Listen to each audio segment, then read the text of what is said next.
বিসমিল্লাহির রহমানির রহিম। প্রিয় দেশবাসী, আসসালামু আলাইকুম। প্রিয় বিপ্লবী তরুণ সমাজ, আজকের এক ঐতিহাসিক মুহূর্তে আপনাদের উদ্দেশ্যে, দেশবাসীর উদ্দেশ্যে কিছু কথা বলতে চাই।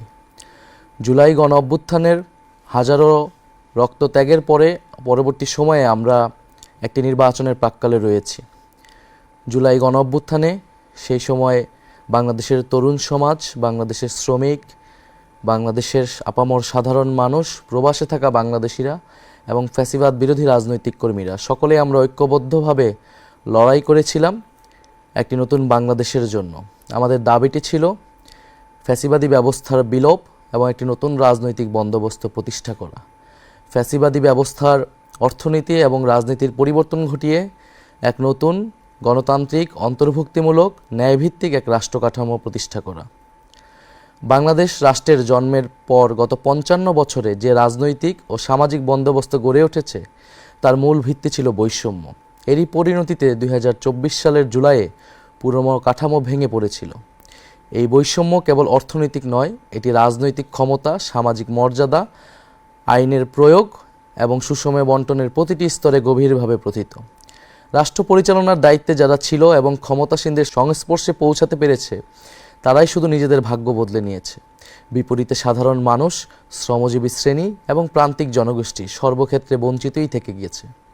স্বাধীনতার পর রাষ্ট্রের মূল প্রতিশ্রুতি ছিল সাম্য, মানবিক মর্যাদা ও সামাজিক ন্যায় বিচার। কিন্তু বাস্তবে রাজনৈতিক আনুগত্যই হয়ে উঠেছে সামাজিক ও অর্থনৈতিক সাফল্যের প্রধান শর্ত।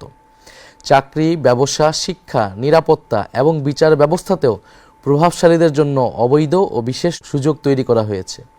ক্ষমতার কাছাকাছি থাকা রাজনীতিক, আমলা ও দুর্নীতিগ্রস্ত ব্যবসায়ীদের একটি চক্র রাষ্ট্রীয় সম্পদ, ব্যাংক ব্যবস্থা এবং উন্নয়ন প্রকল্পকে ব্যবহার করে নিজেদের সম্পদ বাড়িয়েছে, আর সাধারণ মানুষের জীবনের মৌলিক প্রয়োজন পূরণের সংগ্রামী ব্যস্ত থেকেছে। বাংলাদেশের উন্নয়ন পরিকল্পনা গড়ে উঠেছে রাজধানী ঢাকাকে কেন্দ্র করে। পরিকল্পিতভাবে এই মহানগর ও তার আশেপাশে বসবাসকারী ২ কোটি মানুষের চাহিদা পূরণের লক্ষ্যে বড় বড় সব অবকাঠামো, অর্থনৈতিক সুযোগ সুবিধা, শিক্ষা ও চিকিৎসা ব্যবস্থা গড়ে তোলা হয়েছে। আর এদের মাথার উপরে বসে রাজধানী কেন্দ্রিক একটি ছোট্ট ধনিক শ্রেণী তৈরি হয়েছে, যারা অসৎ উপায়ে রাষ্ট্রীয় সম্পদ নিজেদের মধ্যে ভাগাভাগি করে নিয়েছে। অথচ প্রকৃত উন্নয়ন হলে তা দেশের সব অঞ্চলে সমানভাবে বিস্তৃত হওয়ার কথা ছিল। গ্রাম, মফস্বল, শহর ও দেশের প্রান্তিক জনগোষ্ঠীর উন্নয়নের আকাঙ্ক্ষিত জনদাবি উপেক্ষিতই রয়ে গিয়েছে। এই বৈষম্যমূলক ব্যবস্থার বিরুদ্ধেই জুলাই বিপ্লব ছিল একটি গণবিদ্রোহ, যার লক্ষ্য ছিল পুরনো বন্দোবস্ত ভেঙে ন্যায়ভিত্তিক রাষ্ট্র কাঠামো প্রতিষ্ঠা করা। কিন্তু পুরনো ব্যবস্থার সুবিধাভোগীরা আবারও পূর্বেকার দুর্নীতিগ্রস্ত, বেইনসাফের বৈষম্যমূলক কাঠামো ফিরিয়ে আনতে পূর্ণ রাজনৈতিক শক্তি নিয়ে নির্বাচনের মাঠে নেমে পড়েছে। ফ্যাসিস্ট যুগে সংগঠিত গুম, খুন, নির্যাতন, মিথ্যা মামলা ও হামলার বিচার হবে। দীর্ঘ ১৫ বছর ফ্যাসিবাদী শাসনে খুনি হাসিনা গুম, হত্যা, বিনা বিচারে কারাবন্দী, হামলা, নির্যাতন, মিথ্যা মামলা করার ক্ষেত্রে পুরো রাষ্ট্রযন্ত্রকে ব্যবহার করেছে। এতে আওয়ামী লীগ ও তার ছাত্রলীগ সহ সকল অঙ্গ সংগঠন, police, RAB, BJP, DGFI, NSI এমন সকল সরকারি বাহিনী ও সংস্থাকে সক্রিয়ভাবে কাজে লাগিয়েছে। তার এই অপকর্মে ব্যবহৃত হয়েছে জনপ্রশাসন, বিচার বিভাগ, সশস্ত্র বাহিনী সহ রাষ্ট্রের সকল প্রতিষ্ঠান। ২৪-এর গণ অভ্যুত্থান ও জুলাই বিপ্লব সম্পন্ন হওয়ার পরে এর সবগুলোই ভেঙে পড়েছে। এতে নেতৃত্ব প্রদানকারী হোমরা চোমরাদের কিছু লোক পালিয়েছে, কিছু বিচারের আওতায় এসেছে, অনেককে আনার চেষ্টা করা হচ্ছে। বহু সামরিক, বেসামরিক আমলা ও বিচারক এখনও কর্মে নিয়োজিত রয়েছে। জুডিশিয়ারি, সিভিল সার্ভিস ও পুলিশ বিভাগের শীর্ষ নেতৃত্ব ভেঙে পড়লেও ডিফেন্স সার্ভিস এখনও অটুট রয়েছে। তবে হাজার হাজার খুনি, লুটেরা, অপরাধীদের সেনানিবাসে আশ্রয় নেওয়া, সেখান থেকে নিরাপদে দেশান্তরিত হওয়া, কর্মস্থল থেকে কিছু জেনারেলের পালিয়ে যাওয়া, অবসরপ্রাপ্তদের বহির্রাষ্ট্রে আশ্রয় নেওয়া ইত্যাদি আমাদের জন্য ছিল অনাকাঙ্ক্ষিত। আমরা স্পষ্ট ঘোষণা দিচ্ছি, বিভিন্ন বাহিনীর ভেতরে গুম, খুন, নির্যাতন, দুর্নীতি ও লুটপাটের সঙ্গে জড়িত লুকিয়ে থাকা সকল অপরাধীকে শনাক্ত করা হবে। তদন্ত ও বিচার প্রক্রিয়া সম্পন্ন করে প্রকৃত দায়ীদের বিচারের আওতায় এনে শাস্তি বিধান করা হবে। খুনি হাসিনাকে উৎখাত করার পর এই সকল অপরাধীকে গ্রেফতার ও আইনশৃঙ্খলা পরিস্থিতি নিয়ন্ত্রণের জন্য ম্যাজিস্ট্রেসি ক্ষমতা দিয়ে সারা দেশে সশস্ত্র বাহিনীকে নামানো হয়েছে। অপারেশন ডেভিল হান্ট শুরু হলেও অপরাধীদের শনাক্ত করা, অস্ত্র উদ্ধার, গ্রেফতারের মতো কোনো উল্লেখযোগ্য কাজ হয়নি। গুম বিষয়ক কমিশন ১,৮৫০টির বেশি অভিযোগ নিয়ে কাজ করেছে, কিন্তু দুঃখজনকভাবে নিরাপত্তা বাহিনীর ভেতরে লুকিয়ে থাকা ফ্যাসিবাদের দোসররা তথ্য ও আলামত নষ্ট করে তদন্ত ও বিচার প্রক্রিয়াকে বাধাগ্রস্ত করার চেষ্টা করছে। অন্তর্বর্তী সরকারের সঙ্গে বিভিন্ন ক্ষেত্রে এরা অসহযোগিতা করেই চলছে। আমাদের লড়াই হবে সেই নিপীড়নের ব্যবস্থা ও বিচারহীনতার সংস্কৃতি সমূলে উৎপাটন করা এবং আওয়ামী ফ্যাসিবাদের সকল প্রবণতা সমাজ থেকে মুছে ফেলা। ব্যাংক ও উন্নয়ন প্রকল্প লোপাটের অর্থ উদ্ধার ও বিচার আমাদের অন্যতম কর্তব্য। বিগত ফ্যাসিবাদী শাসনামলে বাংলাদেশ থেকে $234 বিলিয়ন বা প্রায় 30 লাখ কোটি টাকা লুটপাট করে বিদেশে পাচার করা হয়েছে। ডক্টর দেবপ্রিয় ভট্টাচার্যের নেতৃত্বে প্রণীত শ্বেতপত্র অনুযায়ী হাসিনা ও তার মদতপুষ্ট আওয়ামী ব্যবসায়ী ও আমলারা এই অর্থ বিদেশে সরিয়ে নিয়েছে, যা দেশের অর্থনীতির জন্য এক ভয়াবহ বিপর্যয় বয়ে এনেছে। অন্তর্বর্তীকালীন সরকার এই লুটপাটকৃত এই বিশাল অঙ্কের অর্থ উদ্ধারের চেষ্টা চালানোর কথা বললেও তাদের অবহেলা ও অজ্ঞতার কারণে এখন পর্যন্ত কোনো সাফল্য অর্জিত হয়নি। এর সঙ্গে যুক্ত ফ্যাসিবাদী যুগের সুবিধাভোগী কিছু শীর্ষ আমলা ও বিশেষজ্ঞরা অন্তর্ঘাতমূলক কাজ করায় এই বিপুল পরিমাণ রাষ্ট্রীয় সম্পদ পুনরুদ্ধার বিঘ্নিত হয়েছে। দেশবাসী যদি আমাদের সরকার গঠনের দায়িত্ব দেয়, তবে ফ্যাসিস্ট হাসিনা আমলে লুটপাট ও পাচার হওয়া অর্থ দেশে ফিরিয়ে আনার জন্য সব ধরনের আইনি পদক্ষেপ আমরা গ্রহণ করব। লুটপাট ও অর্থ পাচারের সঙ্গে যুক্ত ব্যক্তি বা গোষ্ঠীকে দায় মুক্তি দেওয়া হবে না। খুনি হাসিনার দোসর ব্যবসায়ী গোষ্ঠী, তাদের সুবিধাভোগী আমলা ও আত্মীয় স্বজনদের আইন ও বিচারের আওতায় আনা হবে। বিদেশে পাচারকৃত এদের যে অর্থ ইতিমধ্যে শনাক্ত হয়েছে তা বাংলাদেশের কর বিভাগের কাছে সংশ্লিষ্ট ব্যক্তিদের দেওয়ার হিসাব অন্তর্ভুক্ত করে জরিমানা সহ ট্যাক্স বসিয়ে দেশে থাকা তাদের সমুদয় সম্পদ বাজেয়াপ্ত করা হবে। একই সঙ্গে চিহ্নিত লুটপাটকারীদের জাতীয় শত্রু ঘোষণা করে এদের সম্পদও বাজেয়াপ্ত করে একটি পাবলিক ট্রাস্টের মালিকানায় নিয়ে নেওয়া হবে। আন্তর্জাতিক মানসম্পন্ন পেশাজীবীদের নিয়োগ দিয়ে দক্ষ ও স্বচ্ছ ম্যানেজমেন্ট কাঠামোর মাধ্যমে নবগঠিত এই সংস্থাটি পরিচালনা করা হবে। আমাদের লক্ষ্য খুবই স্পষ্ট: ঘুষ, দুর্নীতি ও রাষ্ট্রীয় সম্পদ লুটপাটের সংস্কৃতির অবসান ঘটিয়ে অর্থনৈতিক বৈষম্য বিলোপের মাধ্যমে ন্যায় বিচার প্রতিষ্ঠা করা এবং রাষ্ট্রের সম্পদ জনগণের কাছে ফিরিয়ে দেওয়া। পররাষ্ট্রনীতি নতজানু কূটনীতি থেকে স্বাধীন ও ভারসাম্যপূর্ণ বৈশ্বিক অবস্থান। আমরা আমাদের পররাষ্ট্রনীতি নিয়েও আমাদের পরিকল্পনা রয়েছে। আমরা নতজানু কূটনীতি থেকে স্বাধীন ও ভারসাম্যপূর্ণ বৈশ্বিক অবস্থানে যেতে চাই। খুনি হাসিনার আমলে বাংলাদেশ একটি নতজানু পররাষ্ট্রনীতির মধ্যে আবদ্ধ ছিল। দেশের কূটনৈতিক কার্যক্রম কার্যরত প্রতিবেশী দেশ ইন্ডিয়াকে কেন্দ্র করে আবর্তিত হতো। ফলে স্বাধীন, সার্বভৌম ও মর্যাদাপূর্ণ আন্তর্জাতিক সম্পর্কের ভিত্তি ভেঙে ফেলা হয়েছিল। 15 বছরের ফ্যাসিস্ট দুঃশাসন কায়েম করা ও জারি রাখার সফল পরিকল্পনা তা বাস্তবায়ন এবং পরিচালিত হতো পার্শ্ববর্তী দেশ থেকে। বাংলাদেশের সকল রাষ্ট্রীয় প্রতিষ্ঠানকে দুর্বল করে ফেলা, শাসন ব্যবস্থাকে গণবিরোধী করে তোলা এবং গণতান্ত্রিক ব্যবস্থাকে অকেজ করে দেওয়ার সকল আয়োজন করা হয়েছে ইন্ডিয়ার ইচ্ছা অনুযায়ী। বছরের পর বছর ধরে সীমান্তে নির্বিচারে গুলি করে ইন্ডিয়ার খুনে বাহিনী বিএসএফ শত শত বাংলাদেশি নাগরিককে হত্যা করলেও খুনি হাসিনা সরকার চুপ করে থেকেছে। ফ্যাসিবাদী যুগের স্বরাষ্ট্রমন্ত্রী, পররাষ্ট্রমন্ত্রী, সংশ্লিষ্ট সচিবগণ এবং বিজিবির মহাপরিচালক সহ বিভিন্ন পর্যায়ের অফিসাররা ইন্ডিয়ার এই অসভ্য মানবতাবিরোধী আচরণের পক্ষে সাফাই গিয়ে নিজ দেশের নাগরিকদের স্বার্থের বিরুদ্ধে কথা বলেছে। পৃথিবীর শত্রু ভাবাপন্ন যুদ্ধরত দেশের সীমান্ত এভাবে বেসামরিক নাগরিকদের গুলি করে খুন করার নজির নেই। সবার সাথে বন্ধুত্ব, কারোর সাথে শত্রুতা নয়, এই স্লোগান আওড়ালেও বাস্তবে খুনি হাসিনার পররাষ্ট্রনীতি ছিল ইন্ডিয়ার নির্দেশ পালন করা। সে কারণে পাকিস্তানের প্রতি সর্বক্ষেত্রে বৈরী আচরণ করা হতো। বাস্তবে বাংলাদেশকে বৈশ্বিক পরিসরে একটি করদ রাজ্যে বা পুতুল রাষ্ট্রে পরিণত করেছিল তারা। সে সময় আন্তর্জাতিক অঙ্গনে দেশের অবস্থান খুবই দুর্বল হয়ে পড়েছিল। তাতে আমাদের জাতীয় স্বার্থ ব্যাপকভাবে ক্ষতিগ্রস্ত হয়েছে। জনগণ যদি এনসিপির ওপর আস্থা রেখে রাষ্ট্র পরিচালনার দায়িত্ব দেয়, অর্থনৈতিক এবং বাণিজ্যিক ঘাটতি এবং কারো ওপর নির্ভরশীলতা ক্রমান্বয়ে কমিয়ে এনে আমরা ভারসাম্যপূর্ণ কূটনৈতিক সম্পর্ক তৈরি করব। আমরা অগণতান্ত্রিক শাসকদের নতজানু নীতিকাঠামো ভেঙে জাতীয় স্বার্থকে প্রাধান্য দিয়ে আত্মমর্যাদাপূর্ণ স্বকীয় পররাষ্ট্রনীতি গ্রহণ করব। এছাড়া দক্ষিণ এশিয়ার দেশগুলোর সাথে সম্পর্ক বাড়াতে সার্ককে পুনরুজ্জীবিত করা হবে এবং আসিয়ানে যোগ দেওয়ার চেষ্টা অব্যাহত থাকবে। মুসলিম বিশ্বের সঙ্গে রাজনৈতিক, অর্থনৈতিক ও কৌশলগত সম্পর্কের উন্নয়ন ঘটানো হবে। প্রবাসে থাকা নাগরিকদের সমস্যা সমাধান ও দ্রুত সেবা প্রদানের লক্ষ্যে পৃথিবীর সকল প্রান্তে বাংলাদেশ মিশন স্থাপন করা এবং কূটনীতিকের সংখ্যা বৃদ্ধি করা হবে। লক্ষ্য হবে পৃথিবীর সম্ভাবনাময় সকল দেশে নামেমাত্র খরচে দক্ষ জনবল রপ্তানি করা এবং তারা যাতে কোথাও কোনোভাবে হেনস্থার শিকার না হয় সেই সুরক্ষা দেওয়া। পারস্পরিক শ্রদ্ধা, ন্যায্যতা, সহযোগিতা হবে আমাদের পররাষ্ট্রনীতির মূল ভিত্তি। আমরা আমাদের সশস্ত্র বাহিনীকে নিয়েও পরিকল্পনা রেখেছি। খুনি হাসিনা তার শাসনামলে সশস্ত্র বাহিনীকে রাষ্ট্রের বহিঃশত্রুর বিরুদ্ধে ব্যবহার না করে দলীয় স্বার্থে নিজ দেশের সাধারণ মানুষের বিরুদ্ধে ব্যবহার করেছে। এর ফলে আমাদের সশস্ত্র বাহিনী কার্যত দুর্বল ও অকার্যকর হয়ে পড়ে। যখন আমাদের প্রতিবেশী রাষ্ট্রগুলো পঞ্চম প্রজন্মের ফাইটার জেট তৈরি করার প্রতিযোগিতায় এগিয়ে যাচ্ছে, তখন আমরা এখনও তৃতীয় প্রজন্মের সক্ষমতার মধ্যে সীমাবদ্ধ রয়েছি।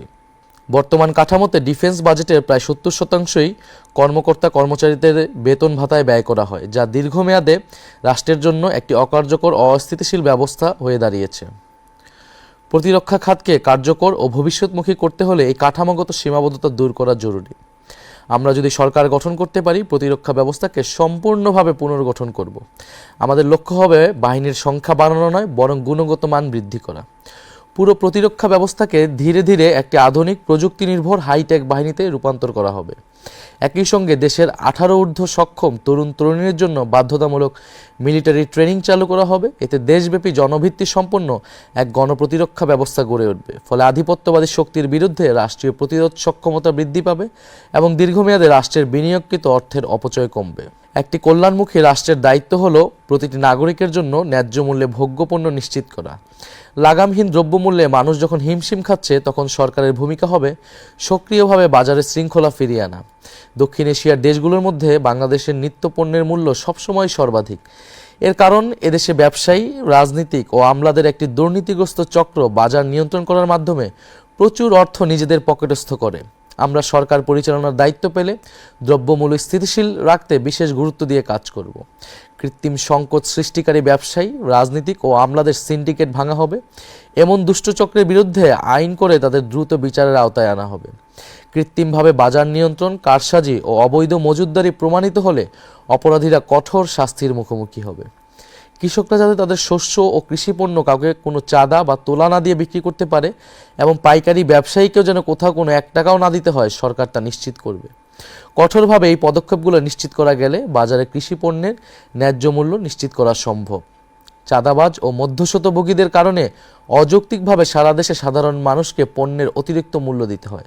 সরকার ন্যায্য মূল্যের বাজার ব্যবস্থা এবং OMS কর্মসূচি বিস্তৃত করবে, যাতে নিম্ন ও মধ্যবিত্ত মানুষ সহজে সুলভে পণ্য কিনতে পারে। প্রতিবেশী বৃহৎ দেশটির উপর নির্ভরশীলতা কমিয়ে একাধিক বিকল্প উৎস থেকে আমদানি বাড়ানো হবে, যাতে আমাদেরকে কেউ পণ্যবন্দী করে বিপদে ফেলতে না পারে। বাজারে প্রতিযোগিতা বাড়াতে নতুন ব্যবসায়ী উদ্যোক্তা চিহ্নিত করে তাদের সহজলভ্য ঋণ ও সরকারি সমর্থন দেওয়া হবে। কাঁচা পণ্য সংরক্ষণের জন্য কোল্ড স্টোরেজ, সরবরাহ ব্যবস্থাপনার আধুনিকায়নের জন্য ডিজিটাল বাজার ব্যবস্থা এবং দ্রুত পরিবহন ও এর ব্যয় ন্যায়সঙ্গত করতে কার্যকর ব্যবস্থা নেওয়া হবে। মৌসুমি পণ্যের জন্য সরকারিভাবে আগাম পরিকল্পনা করে মাল কিনে তা মজুত করা হবে। আমাদের লক্ষ্য স্পষ্ট, একটি ন্যায্য, স্বচ্ছ ও জনবান্ধব বাজার ব্যবস্থা প্রতিষ্ঠা করা। বিগত স্বৈরাচারী সরকারের আমলে বাংলাদেশের পুলিশ বাহিনী কার্যত একটি দলীয় বাহিনীতে পরিণত হয়েছিল। তাদের অত্যাচার ও জুলুমের কারণে মানুষ আওয়ামী লীগ, ছাত্রলীগ ও যুবলীগের মতো পুলিশকেও পুলিশ লীগ নামে ডাকতে শুরু করেছিল। দেশে এমন পরিবার খুঁজে পাওয়া কঠিন যারা তখনকার পুলিশি নির্যাতনের শিকার হয়নি। জুলাই গণ অভ্যুত্থানেও পুলিশ ব্যাপক নৃশংসতা করেছে। আমরা সরকার গঠন করলে জুলাই বিপ্লবের সময় এবং এর পূর্বাপর 15 বছর ধরে যে সকল পুলিশ কর্মকর্তা ও সদস্য হত্যা, নির্যাতন, জুলুম, মিথ্যা মামলা, দস্যুবৃত্তি করে অর্থ লোপাট ও ঘুষ দুর্নীতির সঙ্গে সম্পৃক্ত ছিল, তাদের প্রত্যেককেই বিচারের আওতায় আনা হবে। এমন সকল বিচার সম্পন্ন করার পাশাপাশি বাংলাদেশ পুলিশকে খোলনালচে বদলে পুনর্গঠন করা হবে। দেশ ও জনগণের সেবা হবে পুলিশের একমাত্র মন্ত্র। আইন শৃঙ্খলায় রক্ষায় দলীয় সংকীর্ণ মনোভাবের সংস্কৃতিকে কবর দিয়ে বাহিনীকে জননিরাপত্তার বিশ্বস্ত সহযোগী হিসেবে গড়ে তোলা হবে।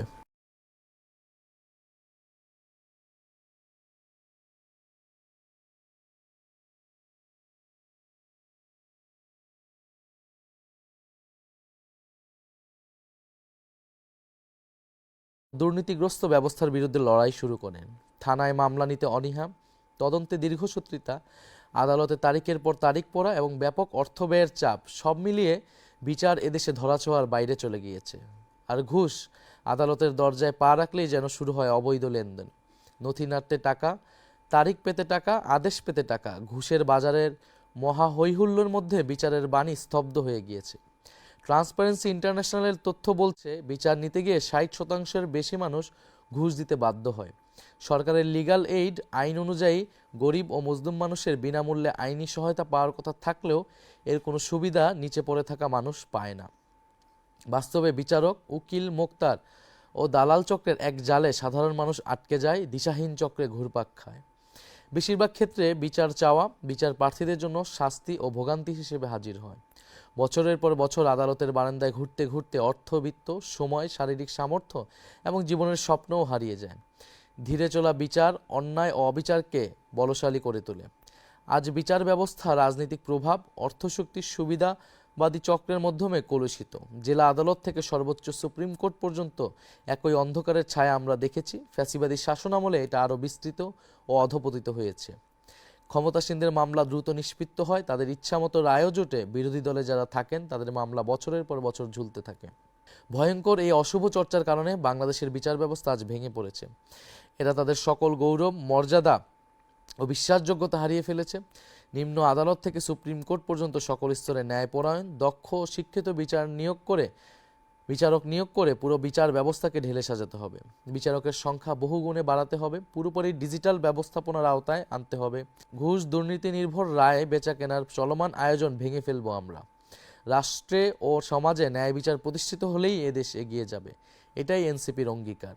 বাংলাদেশের শাসন ব্যবস্থাকে নতুন করে গড়ে তুলতে হবে। বর্তমান প্রশাসনিক কাঠামো এখনও ব্রিটিশ ঔপনিবেশ সৃষ্ট পুরনো মডেলের উপরে দাঁড়িয়ে আছে, যেখানে ক্ষমতা ভয়াবহভাবে কেন্দ্রীভূত।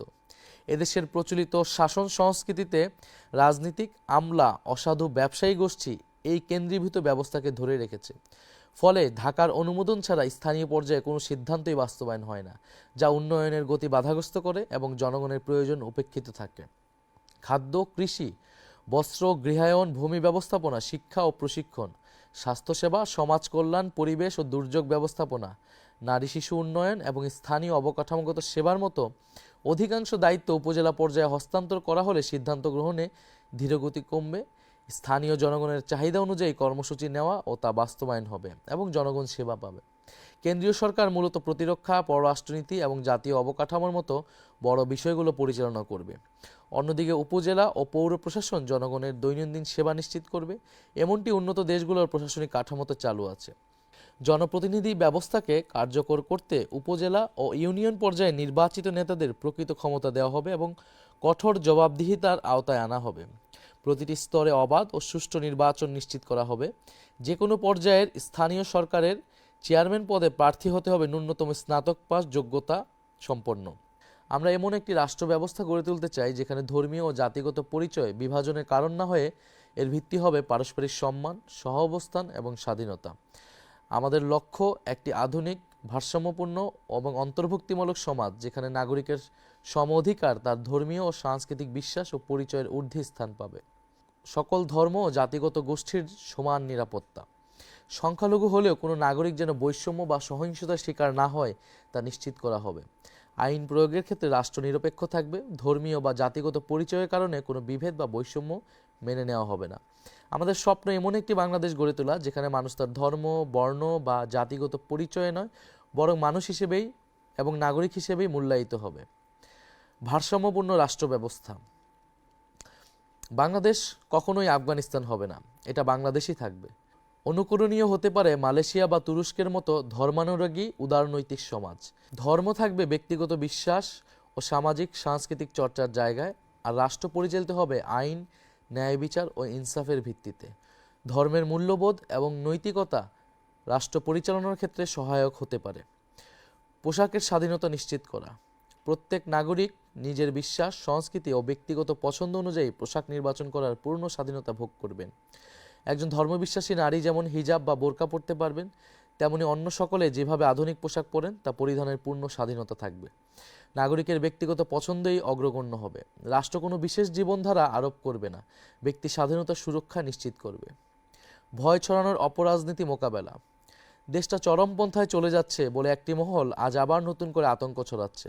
রাষ্ট্রীয় ক্ষমতার বাইরে ছিটকে পড়া কায়েমি স্বার্থবাদী মহল অচল হয়ে যাওয়া সেই সকল কথা নতুন মোড়কে উপস্থাপন করছে।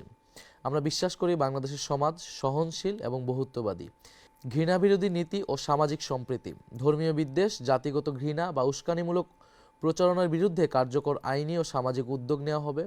শিক্ষা, সাংস্কৃতিক কর্মকাণ্ড, গণমাধ্যমে পারস্পরিক শ্রদ্ধা, সম্মান ও সহনশীলতার মূল্যবোধ প্রচার করা হবে। নারীর অধিকার শতভাগ নিশ্চিত করাই হবে অন্যতম প্রধান অঙ্গীকার। আমরা বিশ্বাস করি কর্মক্ষেত্রে, শিক্ষাঙ্গন, যানবাহন, জনসমাগমস্থল, এমনকি ঘরের ভেতরেও নারীর নিরাপত্তা নিশ্চিত করতে হবে। সরকারি চাকরি, রাজনীতি, জাতীয় সংসদ, স্থানীয় সরকার সহ সকল পর্যায়ে নারীদের যৌক্তিক অংশগ্রহণের সুযোগ অবারিত করা হবে। গৃহস্থলে সহিংসতা, যৌন হয়রানি সহ সকল ধরনের নারী নির্যাতনের ক্ষেত্রে জিরো টলারেন্স নীতি গ্রহণ করা হবে। অতীতের অনুসরণযোগ্য দৃষ্টান্ত রয়েছে। সরকারের অ্যাসিড নিক্ষেপের মতো ভয়ঙ্কর ঘটনা কঠোর আইনের মাধ্যমে নিয়ন্ত্রণ আনতে সক্ষম হয়েছে। অতীতের অনুসরণযোগ্য দৃষ্টান্ত রয়েছে। সরকার অ্যাসিড নিক্ষেপের মতো ভয়ঙ্কর ঘটনা কঠোর আইনের মাধ্যমে নিয়ন্ত্রণে আনতে সক্ষম হয়েছে। তেমনি নারী সুরক্ষার ক্ষেত্রেও প্রান্ত থেকে কেন্দ্র পর্যন্ত প্রচলিত আইনগুলোর কঠোর প্রয়োগ করা গেলে এমন অপরাধ কমে যাবে। নারী নির্যাতনের বিরুদ্ধে জনপ্রতিরোধের সংস্কৃতি গড়ে তোলা প্রয়োজন। নারীদের প্রতি হওয়া সাইবার বুলিংয়ের বিরুদ্ধে আমরা কঠোর পদক্ষেপ গ্রহণ করব। নারীদের উচ্চশিক্ষার জন্য আমরা আরও উদ্যোগ গ্রহণ করব এবং নারীরা যাতে রাজনীতিতে আরও সুযোগ পায় সে ধরনের ব্যবস্থা গ্রহণ করা হবে, যেটা অলরেডি জুলাই সনদে আমাদের প্রস্তাবনায় ছিল। অন্য রাজনৈতিক দলগুলোর সহযোগিতা না থাকার কারণে আমরা সেটা এবার বাস্তবায়ন করতে পারিনি। স্বাস্থ্য ও চিকিৎসা, ভবন আছে, ডাক্তার আছে, সেবা নেই। খাতা কলমে উন্নয়নের গল্প যতই শোনা যাক, বাস্তবতা সম্পূর্ণ ভিন্ন। কাগজে কলমে দেশে ডাক্তার, নার্সের অভাব নেই, হাসপাতাল, ক্লিনিকেরও কমতি নেই। বড় বড় ভবন আছে, ঝকঝকে আধুনিক যন্ত্রপাতিও আছে, কিন্তু সাধারণ মানুষ কি সেই সেবা পাচ্ছে? না, তা অধরাই থাকছে।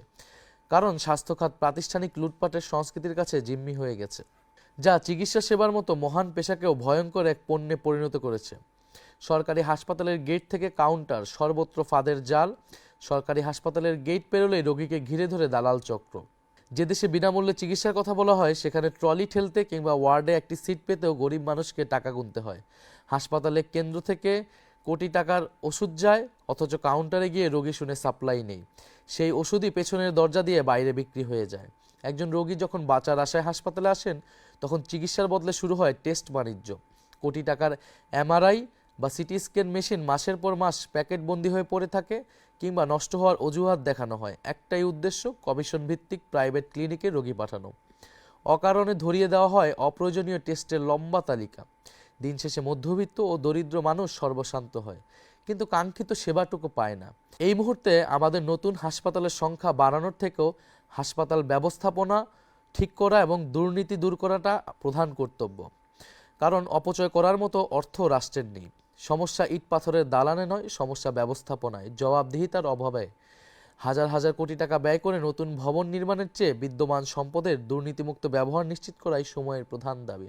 অচলায়তন ভাঙার কঠোর সিদ্ধান্ত, এই অচল ব্যবস্থা ভাঙতে আমরা কঠোর সিদ্ধান্ত নিতে চাই। সরকারি চাকরিতে নিয়োজিত কোনো ডাক্তার, নার্স বা স্বাস্থ্যকর্মী বাইরের প্রাইভেট প্র্যাকটিস করতে পারবেন না।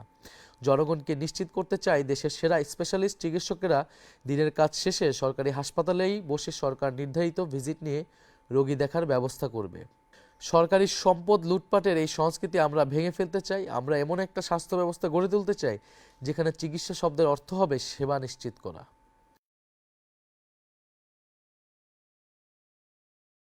ছাড়া মানসম্পন্ন শিক্ষা অসম্ভব। বাংলাদেশে প্রায় প্রতিটি খাতেই সংস্কার প্রয়োজন, তবে যে খাতের সংকট আমাদের জাতির জন্য সবচেয়ে প্রকট সেটি হলো শিক্ষা খাত। স্বাধীনতার পর থেকেই এই খাত চরমভাবে উপেক্ষিত। শিক্ষায় অনিয়ম ও দুর্নীতির করাল গ্রাসে আজ আমাদের পুরো জ্ঞান অর্জন ব্যবস্থা বিপর্যস্ত। স্বাধীনতার পর থেকে ক্ষমতাসীনরা শিক্ষার উন্নয়ন বলতে মূলত নতুন অবকাঠামো নির্মাণকেই বুঝিয়েছে। বাজেটের পর বাজেট পাশ হয়েছে, স্কুল, কলেজ ও বিশ্ববিদ্যালয়ের স্থাপনার সংখ্যা বাড়ানোর পিছনে মূল প্রণোদনা ছিল দুর্নীতি করে অর্থবিত্ত বাড়ানো। অবকাঠামো নির্মাণ থেকে শুরু করে রক্ষণাবেক্ষণ, সব জায়গায় একই চিত্র।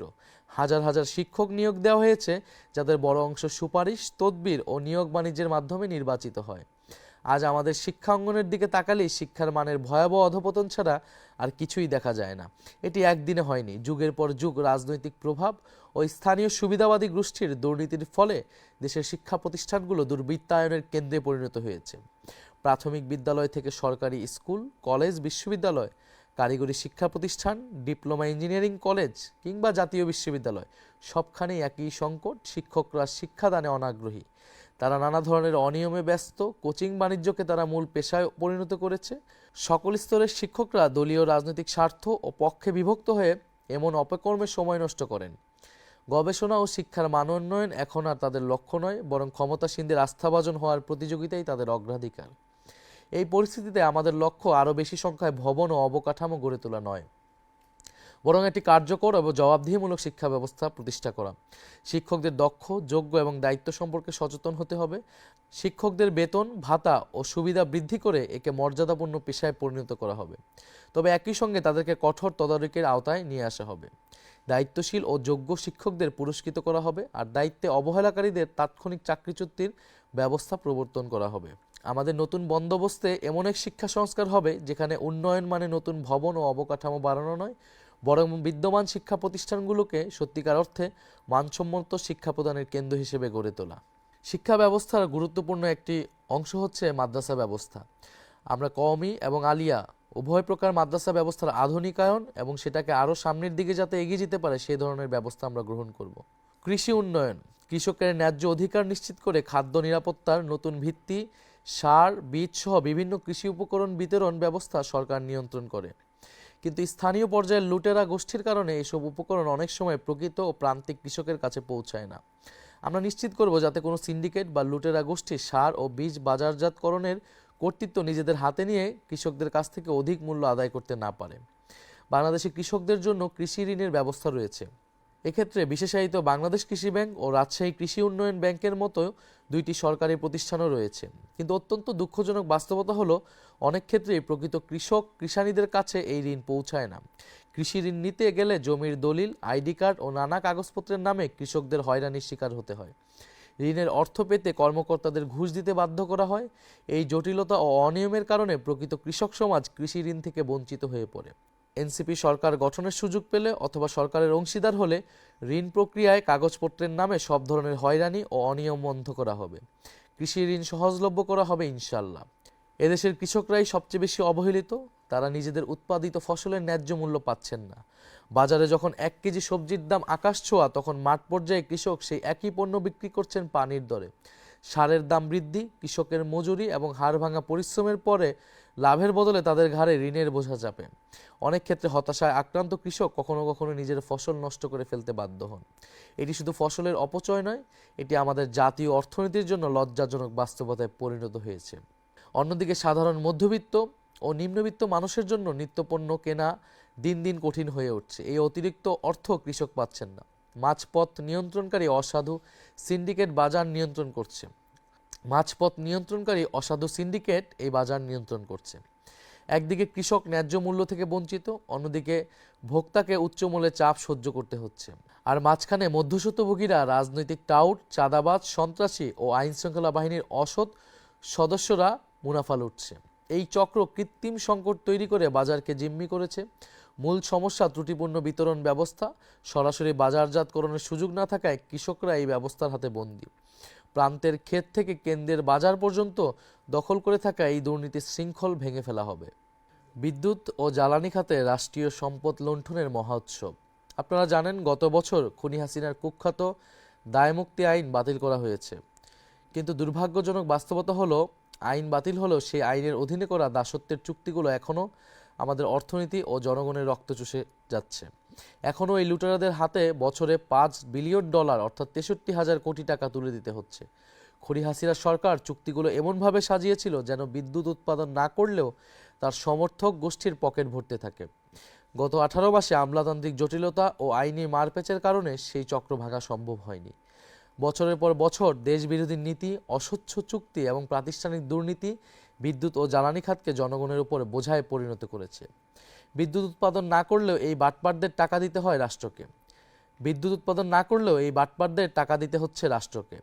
লুটপাটের এই ব্যবস্থাকে ভদ্র ভাষায় বলা হয় ক্যাপাসিটি চার্জ। দেশ বিদ্যুৎ না কিনলেও কোটি কোটি টাকা পরিশোধ করছে। আমরা স্পষ্টভাবে বলতে চাই, জনগণের ট্যাক্সের টাকায় অনুৎপাদিত ও অব্যবহৃত বিদ্যুতের জন্য এই সকল দেশবিরোধী কোম্পানিকে আর কোনো অর্থ দেওয়া হবে না। জনগণের স্বার্থবিরোধী সব অসম চুক্তির পুনর্মূল্যায়ন করা হবে। গ্যাস ও বিদ্যুৎ খাতে অবৈধ সংযোগ বন্ধ করা সহ জরুরি পদক্ষেপ নিয়ে সিস্টেম লস কমানো হবে। আমাদের বঙ্গোপসাগরে তেল গ্যাস উত্তোলনের নামে বছরের পর বছর নাটক হয়েছে। আমরা সেই নাটকের ইতি টানতে চাই। আমরা সরকার পরিচালনার দায়িত্ব পেলে সমুদ্র সীমানায় থাকা তেল গ্যাস উত্তোলনের উদ্যোগ গ্রহণ করব। দীর্ঘমেয়াদে দেশের বিদ্যুৎ ও জ্বালানি নিরাপত্তা নীতি প্রণয়ন ও ব্যবস্থা গড়ে তোলা হবে এনসিপির অন্যতম লক্ষ্য। কর্মসংস্থান, ন্যায্য মজুরি ও প্রবাসী শ্রমিকদের স্বার্থ অগ্রাধিকার পাবে। দেশে নির্বাচন এলেই বেকারদের নিয়ে নানা ধরনের তামাশা শুরু হয়। কেউ বেতার ভাতার প্রতিশ্রুতি দেয়, কেউ নতুন কর্মসংস্থানের কথা বলে, কিন্তু বেকারত্বের মূল কারণ কি এবং কিভাবে এই সংকটের সহনীয় সমাধান সম্ভব তা নিয়ে আলোচনা হয় না। বাংলাদেশে বেকারত্বের প্রধান কারণ হলো জনশক্তির তুলনায় যথেষ্ট কর্মসংস্থানের অভাব। কর্মসংস্থান সৃষ্টি না হওয়ার অন্যতম কারণ হলো খুবই অবান্ধব বা বৈরী বিনিয়োগ নীতি ও আচরণ। ক্ষমতাসীন রাজনীতিক, সরকারি কর্মকর্তা, কর্মচারীরা ঘুষ ও ব্যক্তিগত ফায়দা ছাড়া বিনিয়োগে ব্যাপক বাধা বিপত্তি সৃষ্টি করে কর্মসংস্থানের সম্ভাবনাকে আটকে দেয়। শিল্প কারখানায় জ্বালানি সরবরাহ বাধাগ্রস্ত করে ও কাঁচামালের সংকট সৃষ্টি করে বিনিয়োগকারীদের বিমুখ করা হয়। ফলে নতুন শিল্প কলকারখানা গড়ে ওঠে না। এতে অর্থনৈতিক প্রবৃদ্ধি সম্ভাবনা ক্ষতিগ্রস্ত হয়। আমাদের প্রধান লক্ষ্য হবে বাংলাদেশকে দক্ষিণ এশিয়ার সবচেয়ে বিনিয়োগ বান্ধব রাষ্ট্রে পরিণত করা, যাতে দেশি ও বিদেশি বিনিয়োগকারীদের আস্থা ফিরে আসে, যে কোনো বিনিয়োগ সহজতর হয়। একই সঙ্গে বিদ্যমান শিল্প খাতকে সুরক্ষা দিতে হবে, যাতে একটিও শিল্প কারখানা বন্ধ না হয় এবং আরও নতুন কর্মসংস্থানের সুযোগ তৈরি হয়। প্রতি বছর লক্ষ লক্ষ মানুষ কর্মসংস্থানের আশায় বিদেশে পাড়ি জমায়, কিন্তু বিদেশে যেতে মানুষকে জমি জমা বা বাড়িঘর বিক্রি করে বিপুল অর্থের যোগান দিতে হয়। বাংলাদেশ থেকে অভিবাসনের খরচ ভারত, নেপাল বা শ্রীলঙ্কার তুলনায় ৫-৬ গুণ বেশি। এর পিছনে রয়েছে রাজনৈতিক দল ও আমলাদের সমর্থিত ভুল নীতি ও খুবই সক্রিয় একটি মাফিয়া চক্র। এরা কৃত্রিমভাবে ভিসা সংকট, অভিবাসনের পথে নানা জটিলতা এবং উড়োজাহাজ ভাড়াসহ পুরো প্রক্রিয়াকে নিয়ন্ত্রণ করে ইচ্ছামতো অর্থ আদায় করছে। এনসিপি সরকার গঠনের সুযোগ পেলে এই দুষ্ট সিন্ডিকেট ভেঙে প্রবাসে যাওয়া সহজ, স্বচ্ছ ও সাশ্রয়ী করা হবে। আমাদের লক্ষ্য বিদেশে যেতে ইচ্ছুক মানুষ যেন স্বল্প সময়ে এবং কম খরচে নিরাপদে বেরিয়ে যেতে পারে। দেশের বর্তমান যোগাযোগ ব্যবস্থায় বিদ্যমান বিশৃঙ্খলা, যানজট ও অনিয়ম দূর করে একটি নিরাপদ, সুশৃঙ্খল ও মানবিক পরিবহন ব্যবস্থা গড়ে তোলাই আমাদের মূল লক্ষ্য। আমরা সরকার পরিচালনার দায়িত্ব পেলে কোনো মন্ত্রী বা উচ্চপদস্থ কর্মকর্তার চলাচলের জন্য রাস্তা বন্ধ রাখা হবে না। জনগণের ট্যাক্সের টাকায় নির্মিত সড়কে সাধারণ মানুষের চলাচলের অধিকার অগ্রগণ্য হবে। জরুরি সেবা, বিশেষ করে অ্যাম্বুলেন্স ও ফায়ার সার্ভিস পাবে সর্বোচ্চ অগ্রাধিকার। সরকারি কর্মকর্তাদের জন্য আলাদা পরিবহন ব্যবস্থা থাকবে না। সকলকে সাধারণ জনপরিবহন ব্যবহার করতে হবে। মন্ত্রীদের কমপক্ষে সপ্তাহে 1 দিন এবং সচিবদের কমপক্ষে সপ্তাহে 2 দিন জনপরিবহনে চলাচল করতে হবে। রাষ্ট্র পরিচালনায় দায়িত্বশীলদের জনজীবনের বাস্তবতা অনুভব করতে হবে। এটাই হবে সরকারের নতুন সংস্কৃতি প্রতিষ্ঠার কর্মসূচি। আধুনিক বাস সার্ভিস চালু সহ অন্যান্য পরিবহন ব্যবস্থায় সরকারি বিনিয়োগ অগ্রাধিকার পাবে। প্রতিটি রুটে মানসম্মত গণপরিবহন নিশ্চিত করা হবে, যাতে সাধারণ মানুষের সময় ও খরচ সাশ্রয় হয়। ছাত্রছাত্রী ও প্রতিবন্ধী ও প্রবীণ নাগরিকদের জন্য পরিবহনে বিশেষ ছাড় এবং সংরক্ষিত আসনের ব্যবস্থা কঠোরভাবে নিশ্চিত করা হবে। যান্ত্রিক ত্রুটিযুক্ত যানবাহন রাস্তা থেকে অপসারণ করা এবং স্বচ্ছ ও দুর্নীতিমুক্ত প্রক্রিয়ায় ড্রাইভিং লাইসেন্স প্রদান করা হবে। পরিবহন খাতে অবৈধ চাঁদাবাজি ও কালোবাজারি কঠোর হাতে দমন করে ন্যায্য ভাড়া নিশ্চিত করা হবে। টিকিটিং ব্যবস্থাকে স্বচ্ছ ও দুর্নীতিমুক্ত করা হবে, যাতে সাধারণ মানুষের জন্য ট্রেন ভ্রমণ সহজলভ্য হয়। বিমান ভাড়ার ক্ষেত্রে নিলামভিত্তিক অস্বচ্ছ ব্যবস্থা বন্ধ করা হবে। আমাদের সমাজটাকে সুন্দর করে গড়ে তুলতে হলে সকল মানুষকে শৃঙ্খলা, নিরাপত্তা, অন্যের সুবিধা অসুবিধার বিষয়ে সংবেদনশীল হতে হবে। জীবনের ঝুঁকি নিয়ে চলাফেরা করা, যেখানে সেখানে রাস্তা পারাপার করার সংস্কৃতি থেকে সমাজকে বের করে আনতে হবে। ট্রাফিক আইন সকলকে মেনে চলতে উৎসাহিত এবং রাস্তা ও মহাসড়কে যানবাহন ও মানুষের চলাচলে শৃঙ্খলা ফিরিয়ে আনতে কর্তৃপক্ষকে সহযোগিতা করতে হবে। আমরা বঙ্গোপসাগরের সীমানা ঘিরে একটি সুনীল অর্থনীতি গড়ে তুলব এবং বঙ্গোপসাগরে আমাদের যেই ন্যায্য হিস্সা রয়েছে, জনগণের অভিপ্রায় অনুসারে আমরা সেই হিস্সা আদায় করব। বঙ্গোপসাগরকে কেন্দ্র করে আমাদের জাতীয় সম্পদের একটি গুরুত্বপূর্ণ কেন্দ্র আমরা তৈরি করব। আমরা আমাদের পরিবেশ এবং জলবায়ু নিয়েও ভবিষ্যৎ প্রজন্ম এবং ভবিষ্যৎ বাংলাদেশকে উপযোগী করে গড়ে তুলব। জলবায়ু উদ্বাস্তুদের জন্য আমরা ব্যবস্থা নিব। আমরা পরিবেশ করের ব্যবস্থা করব, যাতে আমরা পরিবেশ দূষণ কমাতে পারি। প্রিয় দেশবাসী, আমরা এক নতুন স্বপ্ন এবং নতুন বাংলাদেশের অভিপ্রায়ে জুলাই গণঅভ্যুত্থানে রাজপথে নেমেছিলাম। আপনারাও নেমেছিলেন। আমাদের সম্মিলিত প্রচেষ্টার ফলে আমরা আজকে কথা বলতে পারছি। আমরা এতক্ষণ ধরে যা বললাম সেটি আমাদের ভবিষ্যৎ বাংলাদেশের স্বপ্ন। যদি আপনারা সুযোগ দেন আমরা সেই স্বপ্ন বাস্তবায়নে ইনশাল্লাহ সক্ষম হব। আপনারা গত ১.৫ বছরে দেখেছেন যে কারা সংস্কারের বিরোধিতা করেছে, কারা নতুন বন্দোবস্ত প্রতিষ্ঠার বিরোধিতা করেছে, যা কারা পুরনো অর্থনৈতিক এবং রাজনৈতিক ব্যবস্থাকে আঁকড়ে ধরে রাখতে চেয়েছে। প্রিয় দেশবাসী, আমরা চাই পরিবর্তনের রাজনীতি, সংস্কারের রাজনীতি। বাংলাদেশকে দুর্নীতিমুক্ত, বৈষম্যমুক্ত এবং আধিপত্যবাদ মুক্ত একটি ন্যায়ভিত্তিক রাষ্ট্র হিসেবে প্রতিষ্ঠা করাই আমাদের উদ্দেশ্য। সেই উদ্দেশ্যে আমরা ১১টি দল এবার ঐক্যবদ্ধভাবে নির্বাচনে অংশগ্রহণ করছি। আমাদের জাতীয় নাগরিক পার্টি এনসিপির শাপলাকলি মার্কায় ৩০ জন প্রার্থী সারা দেশের বিভিন্ন জায়গা থেকে নির্বাচনে অংশগ্রহণ করছে। আমি আপনাদের প্রতি আহ্বান জানাচ্ছি, অনুরোধ করছি, আপনারা তরুণ প্রজন্মকে সুযোগ দেন, পরিবর্তনের রাজনীতিকে সুযোগ দেন। আগামী ১২ই ফেব্রুয়ারি আপনাদের কাছে সুযোগ এসেছে, আপনারা বেছে নেবেন পরিবর্তনের রাজনীতি নাকি পুরনো রাজনীতি। আমরা বিশ্বাস করি বাংলাদেশের মানুষ আপনারা পরিবর্তন চান, সংস্কার চান। গত ১.৫ বছরে আমরা অনেক কিছুই অর্জন করতে পারিনি। সেই হতাশা, সেই ক্ষোভ আমাদের আছে। আমাদের অনভিজ্ঞতা, আমাদের সীমাবদ্ধতা, আমরা সব কিছু স্বীকার করে নিচ্ছি। সব কিছু স্বীকার করে নিয়েই আমরা আপনাদের কাছে আরেকটিবার সুযোগ চাচ্ছি। এবারে নির্বাচনে আপনারা জাতীয় নাগরিক পার্টি এনসিপি এবং ১১ দলীয় জোটকে সমর্থন করুন। ১১ দলীয় জোট আগামী নির্বাচনে জয়লাভ করলে আমরা যেই পরিবর্তনের বাংলাদেশ, যে ইনসাফের বাংলাদেশের কথা আমরা বললাম, সেই বাংলাদেশ আমরা প্রতিষ্ঠা করতে পারব। আমাদের ভাই শরীফ ওসমান হাদি এরকম একটি বাংলাদেশের স্বপ্ন দেখেছিলেন, তাকে করুণভাবে শাহাদাত বরণ করতে হয়েছে। আমরা নিশ্চয়ই সেই শরীফ ওসমান হাদি হত্যার বিচার নিশ্চিত করব, জুলাইয়ের খুনিদের আমরা বিচার নিশ্চিত করব এবং অবশ্যই আগামী নির্বাচনের সাথে গণভোট অনুষ্ঠিত হতে যাচ্ছে, আপনারা জানেন। সেই গণভোটে আপনারা অবশ্যই হ্যাঁয়ের পক্ষে ভোট প্রদান করবেন। হ্যাঁয়ের পক্ষে ভোট প্রদানের মাধ্যমে বাংলাদেশের সংস্কারের ধারাকে আপনারা অব্যাহত রাখবেন। আগামী ১২ই ফেব্রুয়ারি এদেশের তরুণ সমাজকে আবারও দায়িত্ব নিতে হবে, কারণ আমরা মনে করি যদি ১২ই ফেব্রুয়ারি ব্যর্থ হয়, ১২ই ফেব্রুয়ারি যদি সুষ্ঠু নির্বাচন না হয়, তাহলে ৫ই আগস্টের বিপ্লব ব্যর্থ হবে। ফলে ৫ই আগস্টকে সফল করতে হলে, ৫ই আগস্টের অর্জনকে এবং আকাঙ্ক্ষাকে এগিয়ে নিয়ে যেতে হলে আমাদেরকে ১২ই ফেব্রুয়ারি একটি সুষ্ঠু নির্বাচনের আয়োজনে সক্ষম হতে হবে। সুষ্ঠু নির্বাচনের কোনো বিকল্প নেই। ফলে বাংলাদেশের তরুণ সমাজ, বাংলাদেশের নারীরা, বাংলাদেশের আপামর সাধারণ মানুষ, আপনাদের সকলের কাছে আমি আহ্বান জানাচ্ছি ১২ই ফেব্রুয়ারি আপনারা সকাল সকাল ভোট কেন্দ্রে আসবেন। আপনাদের ভোটাধিকার রক্ষার জন্য, গণতন্ত্র পুনঃপ্রতিষ্ঠার জন্য, ইনসাফ প্রতিষ্ঠার জন্য আমরা ভোট কেন্দ্রে থাকব। আমরা আপনাদেরকে কথা দিচ্ছি, আপনাদের ভোটাধিকার কেউই হরণ করতে পারবে না। ইনশাল্লাহ আগামী ১২ই ফেব্রুয়ারি পরে আমরা একটি নতুন বাংলাদেশ পাব। জুলাই গণঅভ্যুত্থানের ধারাবাহিকতায় এই নির্বাচন, এটা যাতে আমরা ভুলে না যাই। জুলাই গণঅভ্যুত্থানের আমাদের হাজারো ভাই বোনদের আত্মত্যাগ, শহীদ পরিবারদের আকুতি, আমাদের আহত যোদ্ধাদের যে বেদনা, এই সব কিছুকে মাথায় রেখেই আমরা যাতে ১২ই ফেব্রুয়ারি নির্বাচনে সবাই মিলে অংশগ্রহণ করি। আপনারা আমাদেরকে ভোট দিবেন, আমরা আপনাদের জন্য কাজ করব। ইনশাল্লাহ সবাই মিলে আমরা নতুন বাংলাদেশ গড়ার কাজে এগিয়ে যাব। আসসালামু আলাইকুম।